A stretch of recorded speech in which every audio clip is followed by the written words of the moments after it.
है कि मालती की बहू ने अपने सास ससुर को घर से निकाल दिया है। अब क्या कहूँ, आजकल की बहुओं का कोई भरोसा नहीं है। कब क्या करते।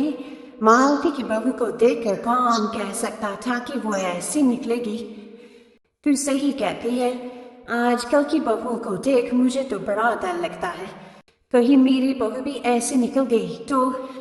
नहीं नहीं, मैं तो गांव की सीधी सादी लड़की से अपने बेटे की शादी करवाऊंगी। इस तरह एक दिन गायत्री अपने बेटे की शादी गांव में रहने वाली मीना नाम की लड़की से करवा देती है। ये लीजिए माँ जी, आपके लिए गर्मा गर्म नाश्ता और चाय। अरे वाह बहू, सच कह रही हूँ, जब से तू इस घर में आई है मुझे तो बड़ा आराम है। तेरे जैसी बहू तो किस्मत वालों को मिलती है। कहा माँ जी, अब इतने भी तारीफ मत करिए ना। धीरे धीरे मीना गायत्री की चहेती बन जाती है और मीना भी गायत्री को कभी शिकायत का मौका नहीं देती थी। फिर एक दिन, ये ले बहू, आज मैं बाजार से तेरे लिए साड़ी लाई हूँ। साड़ी देखते ही मीना का मुंह लटक जाता है। कहा माँ जी, ये भी कोई साड़ी है? ना, मुझे तो बिल्कुल पसंद नहीं आई। अरे लाना ही था तो कोई अच्छी महंगी वाली साड़ी ले आती मेरे लिए। आप तो ये सस्ती साड़ी उठा लाई। मुझे नहीं ना चाहिए आपकी ये साड़ी, आप ही पहनिए इसे। अरे ये क्या बहू, तू तो आजकल कुछ ज्यादा ही नखरे दिखा रही है। मैं इतने प्यार से तेरे लिए साड़ी लेकर आई हूँ और तू है कि उल्टा मुझे ही दो बातें सुना रही है। अरे माँ जी, आप अपने लिए तो बड़ी डिजाइनदार और महंगी महंगी साड़ियाँ खरीदती हैं और मेरे लिए ये सस्ती साड़ी ले आई। आप समझती हैं कि मैं गांव से आई हूँ इसलिए मुझे कुछ नहीं पता। हाँ, अरे कुछ नहीं, तुझे शहर की हवा लग गई है बहू। इस तरह दोनों सास बहू में रोज किसी न किसी बात पर लड़ाइयाँ शुरू हो जाती थी। एक दिन गायत्री अपने कुछ सहेलियों को अपने घर चाय पर बुलाती है।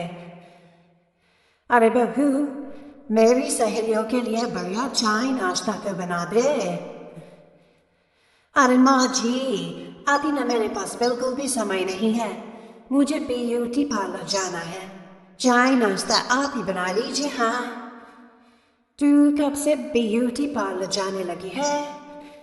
शहर आए 2 दिन नहीं हुए और देखो महारानी के नखरे शुरू हो गए। बस भी करिए माँ जी, आपसे बहस करने के लिए मेरे पास ना बिल्कुल टाइम नहीं है। आपका क्या है, आप समझती है कि मैं गांव से आई हूँ तो मुझे कुछ नहीं आता, और आप जो रोज रोज मुझसे मेहमान नवाजी करवाती रहती है नौकरानी की तरह। मीना के कमरे में जाते ही, और ये क्या गायत्री, तू तो अपने बहू की बड़ी तारीफ कर रही थी, लेकिन ये तो तुझे कुछ समझती ही नहीं। भाई मुझे तो लग रहा था कि तेरी बहू गांव की है तो सीधी सादी होगी, लेकिन इसने तो शहरी बहू को भी मात कर दिया। हाँ। अपनी सहेलियों के सामने अपनी बेइज्जती होते देख गायत्री आग बबूला हो जाती है। अरे क्या शहर और क्या गांव, मेरी तो किस्मती फूटी थी जो मैं इसे बहू बना के ले आई। भगवान जाने आगे और क्या क्या करेगी। अब तो मुझे कुछ ठीक नहीं लगता, तू जरा संभल के रहना, कहीं मालती की तरह तेरा भी हाल बेहाल ना हो जाए। अच्छा, अब हम चलते हैं। अपनी सहेली की बातें सुनकर गायत्री थोड़ी घबरा जाती है। अरे ये सुशीला क्या बोलकर चली गई, कहीं इसकी बात सच ना निकल जाए। दूसरी तरफ मीना सारी बातें सुन लेती है। अगले दिन से गायत्री अपनी बहू से कोई काम करवाने से पहले 10 बार सोचती थी। ज्यादातर काम वो खुद ही कर लेती थी। अचानक अपनी सास में आए इस बदलाव को देख मीना, लाइए ना माँ जी, मैं कर देती हूँ ना काम। एक बात पूछूं माँ जी, आजकल ना बड़ी चुप चुप सी रहती हैं और अब मुझसे झगड़ना तो दूर मुझसे कोई बात तक नहीं करती आप। कुछ नहीं बहू, ऐसे ही।